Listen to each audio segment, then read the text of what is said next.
નમસ્તે. હું એડવોકેટ આનંદ યાજ્ઞિક. આજે આપની સમક્ષ અમરેલી જિલ્લામાં એક પાટીદારની દીકરીને વિના વાંકે સૌરાષ્ટ્રની પોલીસ, જેમાં અમરેલીની પોલીસનો પણ સમાવેશ થાય છે, એક નજીવી બાબતમાં ગુનાના રિકન્સ્ટ્રક્શનના સંદર્ભમાં સરઘસ કાઢીને 3 કિલોમીટર સુધી શહેરમાં ફેરવી, રાત્રે 12 વાગે એને પકડી અને એક આરોપી તરીકે તેને લઈને જે અપકૃત્ય પોલીસે કર્યું છે અને કદાચ રાજ્ય સરકારનો પણ તેનામાં હાથ હશે, એ અંગે મારે વાત કરવી છે.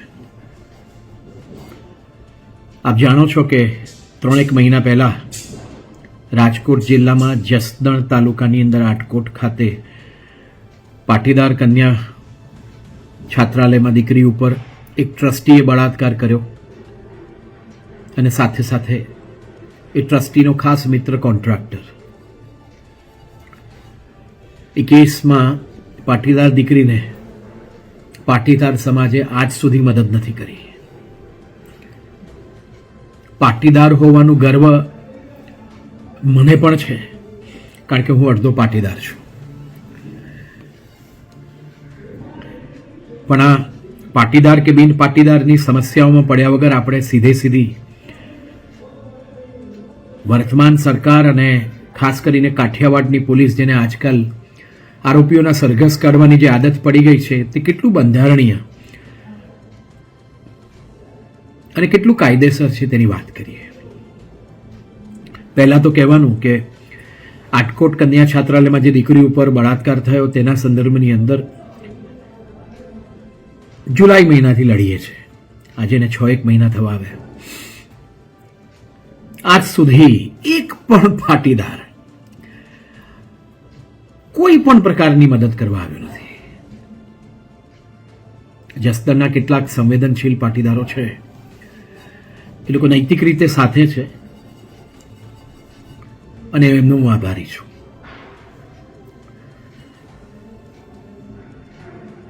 ભારત 1947માં સ્વતંત્ર થયો અને ખાસ કરીને 1975 થી 77ની કટોકટી પછી જ્યારે ન્યાયતંત્ર પણ વધારે સબળ થયું, ત્યારે હાઈકોર્ટ નહીં સુપ્રીમ કોર્ટ સુધી ચાર્જશીટ પહેલા કે ચાર્જશીટ પછી આ આરોપીઓને નામદાર કોર્ટો સજા કરે તેની પહેલા જે પોલીસ સજા કરે છે, તેના અનેક પ્રસંગો વિશે સુપ્રીમ કોર્ટ અને હાઈકોર્ટે સંશ્લેષણ અને વિશ્લેષણ કર્યું છે.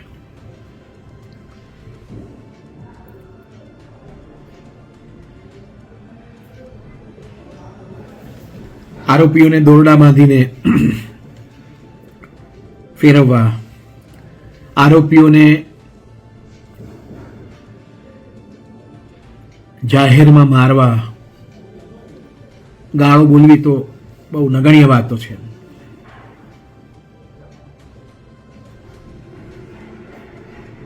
આરોપીઓને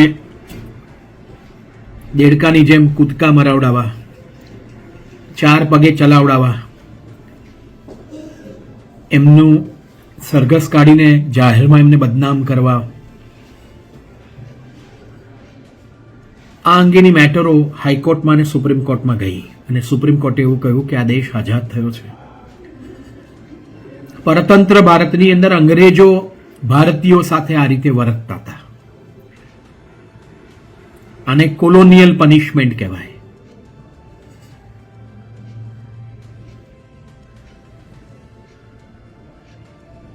અને જ્યારે આ દેશ પરતંત્ર હતો ને અંગ્રેજો એને પોતાનો માલિક સમજતા હતા.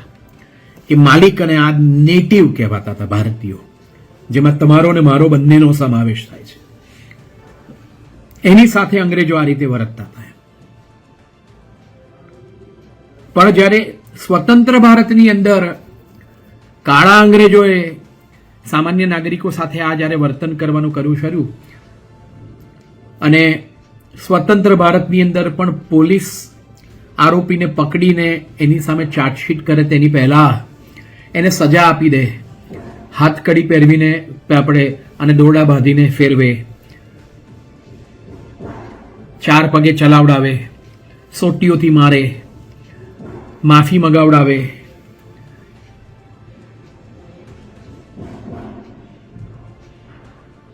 મેં કહ્યું તે પ્રમાણે દેડકાની જેમ કૂદકા મરાવડાવે. આ પ્રકારની સજાઓ સંદર્ભે અનેક ફરિયાદો થઈ અને આખરે સુપ્રીમ કોર્ટે એવું કહ્યું કે પોલીસને સજા કરવાની કોઈ સત્તા સ્વતંત્ર ભારતની અંદર ભારતનું બંધારણ કે ભારતનો કાયદો આપતું નથી.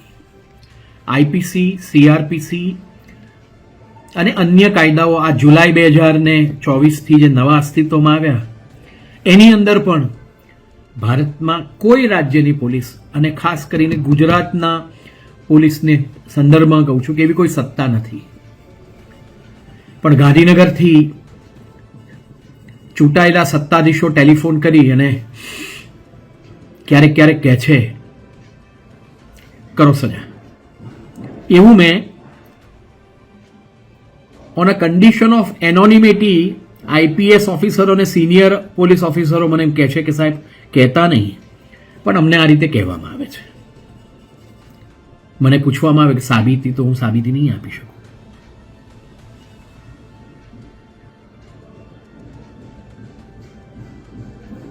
સુપ્રીમ કોર્ટે એવું કહ્યું કે સ્વતંત્ર ભારતની અંદર પોલીસને બંધારણ અને કાયદા પ્રમાણે આ પ્રકારની સજા કરવાની કોઈ સત્તા નથી. સ્વતંત્ર ભારતની અંદર પોલીસને તપાસ કરવાનો અધિકાર છે. તપાસ દરમિયાન પણ આરોપીના બંધારણીય અધિકારોનો ભંગ ન થાય તે રીતે તપાસ કરવાની છે. એટલે પોલીસ સ્ટેશનની અંદર પકડ્યા પછી અને પોલીસ સ્ટેશનમાં પકડ્યા જ્યાં સુધી રાખ્યા હોય ત્યાં સુધી, જેને આપણે 3rd ડિગ્રી ટોર્ચર કહીએ છીએ ને, એ તો છોડો, 1st ડિગ્રી, 2nd ડિગ્રી કે 3rd ડિગ્રી કોઈ પ્રકારની સજા કરવાનો અધિકાર નથી. પણ આજકાલ આ ગુજરાત તો ખરું, પણ કાઠિયાવાડની અંદર એમ પોલીસની સાથે મારામારી થઈ હોય, પથ્થરબાજી થઈ હોય તો આરોપીઓને પકડી અને અર્ધનગ્ન કરી અને લાઠીઓથી અને પટ્ટાઓથી મારવાનું જૂનાગઢનો વિડીયો તો સૌ સમક્ષ છે અને એની પિટિશન હાઈકોર્ટમાં ચાલી પણ રહી છે. એના સિવાય પણ તળાજામાં હોય, ભાવનગર જિલ્લામાં હોય, ભાવનગરની બાજુના જિલ્લામાં હોય, અનેક વિડીયો તમારી ને મારી પાસે છે, કારણ કે યુટ્યુબમાં આવે છે અને પોલીસને એનું ગર્વ છે. માફ કરજો, એ ખૂબ દુઃખનીય પરિસ્થિતિ છે. સુપ્રીમ કોર્ટે એવું કહ્યું કે ચાર્જશીટ પછી ટ્રાયલ ચાલે, એના પછી ભારતની કોઈ court, supreme court, high court, trial court કે એની નીચેની જેએમએફસીની કોર્ટને પણ આ પ્રકારની સત્તા અને આ પ્રકારની સજા કરવાનો અધિકાર નથી. તો પોલીસને ક્યાંથી થાય? કારણ કે ભારતનું બંધારણ છે એ આરોપીઓને ભારતના બંધારણની કલમ 21 પ્રમાણે એક વિવેક, એક ડિગ્નિટી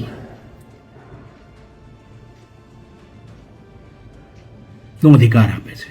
અને પોલીસ આરોપી હોવા છતાં પણ એને લઈ શકતી નથી. પોલીસ સ્ટેશનની અંદર લઈ જવો, મારવો, લાકડીથી મારવો, પટ્ટાથી મારવા, એ બધી જાત જાતની આપણને સજાઓ વિશે ખબર છે. સ્વતંત્ર ભારતની અંદર એ સજા ન થઈ શકે. ઇવન તમે હાથકડી પહેરાવવાનો હોય ને દોરડા બાંધવાના હોય એને અંગે પણ સુપ્રીમ કોર્ટના ચુકાદા છે કે એ તમે નથી કરી શકતા, સિવાય કે તમે નિષ્કર્ષ પર પહોંચો કે આરોપી ભાગી જશે. તમે જાહેરની અંદર એને નથી કરી શકતા, પરેડ નથી કરી શકતા. આ તો તમે દીકરીને ફેરવી પાટીદાર સમાજની.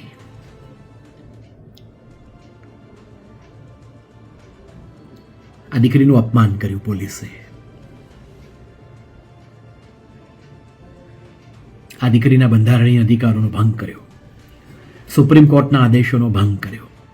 અને જે પોલીસે કર્યો છે અને પડદાની પાછળ જે અધિકારીઓ અને જે ગાંધીનગરની અંદર ચૂંટાયેલા સત્તાધીશોએ કર્યા છે, બધાને સુપ્રીમ કોર્ટના કન્ટેમ્પને કારણે સજા થવી જોઈએ. એમની સામે એફઆઈઆર થવી જોઈએ. આ એક પાટીદાર દીકરીનું અપમાન નથી, આ ભારત દેશના 150 કરોડ લોકોનું અપમાન છે. અને કોણે કર્યું? તો એ અમરેલીની પોલીસે. પૂછવામાં આવ્યું એસપીને, તો એસપી એમ કે છે કે અમે રિકન્સ્ટ્રક્શન કરતા હતા. અરે એસપી સાહેબ, તમારા અમરેલી જિલ્લાના એક બીજેપીના એમએલએને ફરિયાદ કરી કે ભાઈ એક પત્ર ફરે છે અને એમાં મારી સામે આક્ષેપો કર્યા છે કે ભાઈ હું ઉઘરાણી કરું છું, હું આમ કરું છું, કે હું તેમ કરું છું. એ પત્ર કોણે લખ્યો? તો એ ફરતા ફરતા એક વ્યક્તિને ત્યાં ગયો. વ્યક્તિને ત્યાં 8,000 રૂપિયાની નોકરી કરતી એક મહિલાએ, જેને કહેવામાં આવ્યું કે ભાઈ આ તું ટાઈપ કર, એટલે એણે બિચારીએ ટાઈપ કરીને આપ્યો. એટલે તમે એ ટાઈપિસ્ટ છોકરીને તહોમતદાર બનાવી અને 3 કિલોમીટર ગુનો રિકન્સ્ટ્રક્ટ કરવા તમે એને કરી. શું આમ ટાઈપ કરવાની અંદર રિકન્સ્ટ્રક્શન શું કરવાનું? એ જે સરઘસ 3 કિલોમીટરનું તમે દીકરીની પાસે કર્યું, એ 3 કલાક, એ 3 કિલોમીટરમાં શું રિકન્સ્ટ્રક્ટ કરવાનું હતું? એમ તમે એમ માનો છો કે આ દીકરી એ ચાલતા ચાલતા ટાઈપ કરતી હતી? અને ધારો કે પણ તમે રિકન્સ્ટ્રક્શન કરવા માંગતા હો, દીકરીના બંધારણીય અધિકારોનું શું? સુપ્રીમ કોર્ટના ચુકાદાનું શું? એની કોઈ પરવા ના કરી તમે. અને આ કાઠિયાવાડમાં તો છાસ વારે બને છે. એમાંય પાછું ફરિયાદીને રાજકીય આપણે આશરો હોય તો ખાસ તહોમતદારને તમે પરેડ કરો છો. વારંવાર એની કરવા મળે છે. તે રિકન્સ્ટ્રક્શનના નામે પણ તહોમતદારના બંધારણીય અધિકારોનો ભંગ થતો નથી. અને આ દીકરી હતી, અને એમાં પણ પાટીદારની દીકરી, એટલે અત્યારે મંતવ્યોનો જ્વાળામુખી ફાટી નીકળ્યો. હવે આ પાટીદાર સમાજ નહીં, પણ ભારતનો આ ભારતીય સમાજ, જેમાંની અંદર કોઈ પાટીદાર કે બિન પાટીદાર નહીં, તમે અને હું દરેકનો અંદર સમાવેશ થાય છે. આ ગુજરાતની અંદર પોલીસ આરોપીને કોર્ટની સજા કરે તે સિવાય તે પહેલા આજે જાહેરમાં એને માફી મગાવડાવી, મારવાની, હાથકડી પહેરી, દોરડા પહેરીને ફેરવવાની, એને ઉઠબેસો કરાવડાવવાની, 4 પગે ચલાવવાનું આજે કરે છે પોલીસ. એને અંગે ક્યાં સુધી આપણે સહન કરીશું? એક દીકરી હતી એટલે આપણે અહીંયા વાગી ગયું, પણ દીકરાઓ વિશે નહીં વાગવાનું કેમ? દીકરાઓ તમારા ને મારા નથી, પરાયા છે. આ ના થવું જોઈએ. ગેરબંધારણીય છે.